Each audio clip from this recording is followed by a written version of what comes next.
Meus amados, creio que podemos concordar em que a maior parte do tempo nós não entendemos nosso próprio comportamento. Não é verdade? Por exemplo, ficamos irritados quando deveríamos manter a calma. Ou nos mostramos apáticos quando deveríamos nos interessar. Ou ainda, como nós nos preocupamos com coisas que estão fora de nosso controle, porém não tomamos as devidas providências com as que sim deveríamos lidar. Veja bem como somos pessoas contraditórias, não é verdade? Diante de tudo isso, alguém poderia questionar: pastor, teria sido mais fácil se já tivéssemos nascido com um manual de instruções, não é verdade? Pois bem, eu me inclino a concordar.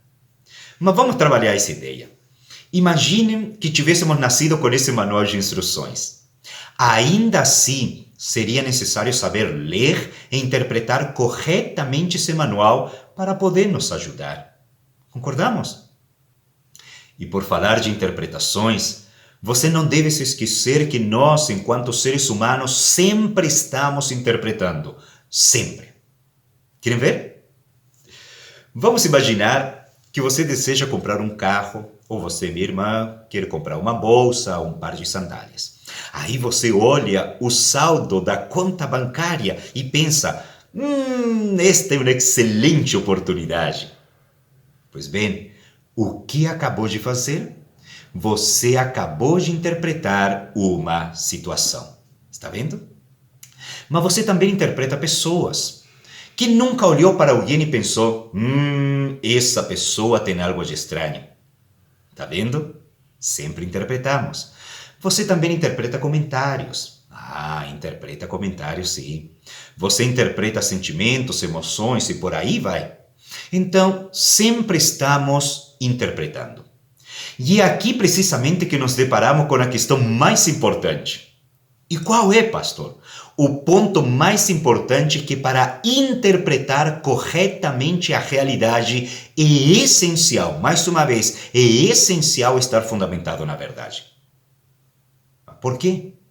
Porque se a sua interpretação da realidade estiver fundamentada na mentira ou na falsidade, você nunca irá chegar à raiz do problema. Jamais. E já que hoje nós desejamos saber por que temos determinado comportamento diante de uma situação, então nós precisamos de respostas, sim, mas respostas verdadeiras.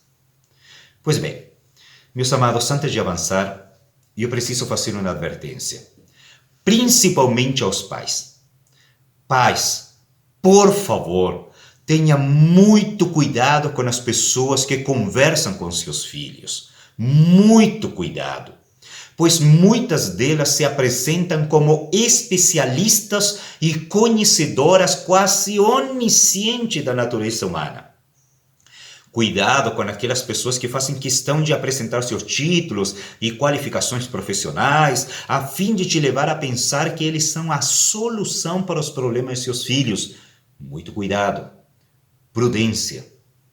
Tenha cuidado, pois muitos chegam a afirmar, olha que ousadia, que eles conseguem abrir os nossos olhos a fim de enxergarmos quem realmente somos e qual é a raiz de nossos problemas ou dos problemas de nossos filhos. Prudência, muita prudência. São eles que normalmente vão exigir que você se submeta a uma série de palestras, a uma série de cursos, seminários, longas conversas, análise do passado e por aí vai. Prudência. Prudência. Meu amado, lembre-se que nenhuma quantidade de cursos, palestras, seminários, conversa ou análise vão te ajudar se não estiverem fundamentados na verdade. Você somente vai perder seu tempo e o seu dinheiro, somente isso, pois volto a afirmar, a verdade é essencial. Se na verdade não há conhecimento e certamente nenhuma solução real, mais uma vez, nenhuma solução real poderá ser dada ao seu filho, sua filha ou a você. Lembre-se disso. E para não deixar dúvidas, vamos dar alguns exemplos. Imagine que você quer entender o motivo pelo qual seu filho ou sua filha age com tanta violência em determinada circunstância. Ou que você deseja saber ou entender por que ele fica angustiado a maior parte do dia. Ou ainda, por que os comentários das pessoas o afetam tanto. Ou por que ele guarda tanta mágoa, ódio e rancor em seu coração. Meus amados, eu não duvido que muitos daqueles que se auto-intitulam especialistas vão ter uma resposta pronta. Mas a questão não é essa. A pergunta importante é: tais respostas são verdadeiras? Estão firmadas na verdade? Estas são perguntas legítimas e importantíssimas, pois se alguém pretende ajudar meu filho e quer levá-lo a entender a vida, tal pessoa precisa ter um entendimento correto a respeito da realidade. Um entendimento verdadeiro a respeito da realidade, senão jamais poderá ajudar. Não é verdade? Por exemplo, quando esse especialista vê meu filho, ele vê algo a mais do que um aglomerado de células? Ele vê algo a mais? Ele crê que meu filho tem uma alma imortal? Ele sabe de fato qual é a raiz dos problemas de meu filho? Mais uma vez, estas são perguntas importantes e legítimas, pois se eles vão aconselhar, guiar e ajudar meus filhos, seus filhos, então isso tem que ficar claro desde o início. Pois, ao final de contas, você está colocando a vida dos seus filhos nas mãos desses especialistas. E agora? Se eles têm um entendimento ou eles não têm um entendimento adequado do que é o ser humano, como eles vão poder oferecer uma ajuda verdadeira? Pense comigo. Se nós, enquanto pais, somos tão cuidadosos e prudentes para saber a respeito da competência de um médico que irá tratar os problemas do corpo de nossos filhos, então, por que não seguir o mesmo critério quando se trata da pessoa que está aconselhando nossos filhos? É algo a pensar, não é verdade? E a situação fica ainda mais séria quando nós percebemos que todo conselheiro, todo especialista em comportamento humano, absolutamente todos, possuem um código moral pelo qual se guiam e pretendem também nos guiar. Não se esqueça disso jamais. Não se esqueça de que o código moral do conselheiro irá nortear o diagnóstico e seus conselhos. Querem ver? Imagine que seu filho se sinta angustiado com uma profunda infelicidade.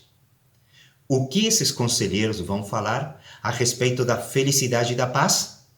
É algo a pensar.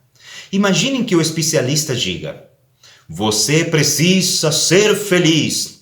Você precisa buscar sua felicidade em primeiro lugar. O importante é que você seja feliz.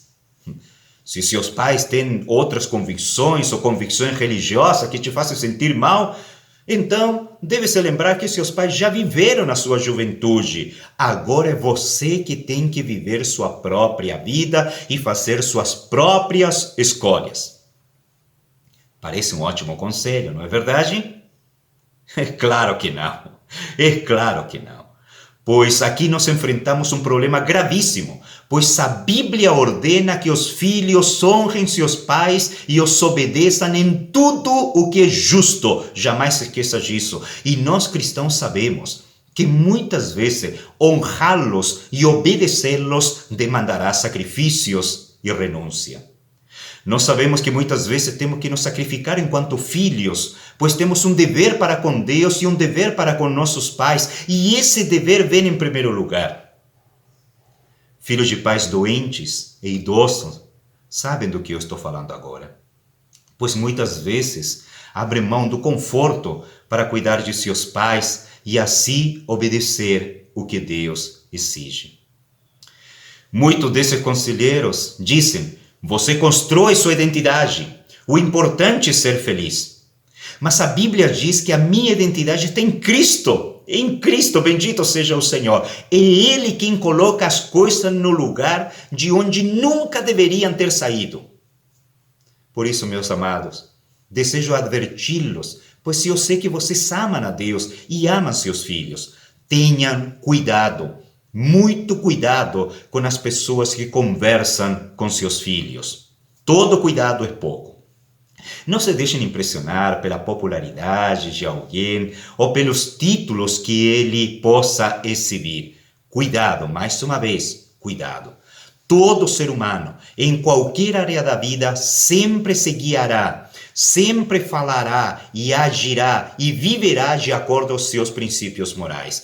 Não se esqueçam que as Sagradas Escrituras, ou nas Sagradas Escrituras, temos tudo o que nós precisamos para viver uma vida santa. Tudo o que nós precisamos para viver uma vida santa. Por exemplo, pela Bíblia nós sabemos que nascemos em pecado, portanto precisamos de um Redentor. E esse Redentor, esse Salvador é Cristo, bendito seja o Senhor. Pela Bíblia Sagrada nós sabemos que vivemos num mundo caído, ou seja, num mundo que está sob maldição. Sendo assim, deste lado dos céus, as coisas serão muito difíceis. Portanto, devemos aprender a conviver com a realidade presente, mas desde a perspectiva bíblica. É pela Bíblia que nós sabemos que enfrentaremos aflições, momentos muito difíceis. É pela Bíblia que nós sabemos que a nossa esperança está na restauração de todas as coisas que Deus determinou restaurar, bendito seja o Senhor. Em Cristo eu encontro descanso para minha alma. Pela Bíblia sabemos que a verdadeira raiz da maior parte de meus problemas não são os genes, nem o temperamento, nem a personalidade, nem a cultura, nem as perdas, nem a idade avançada, nem Satanás, ou inclusive a doença física. Escute bem, a raiz da maior parte de meus problemas é o pecado. Pecado. E pela Bíblia nós também sabemos quem é a esperança. A esperança é o Redentor, Cristo Jesus, amor e graça manifestado. Portanto, diz assim Jesus: vinde a mim, todos os que estáis cansados e sobrecarregados, e eu vos aliviarei. Tomai sobre vós o meu jugo e aprendei de mim, porque sou manso e humilde de coração, e acharei descanso para a vossa alma. Amém.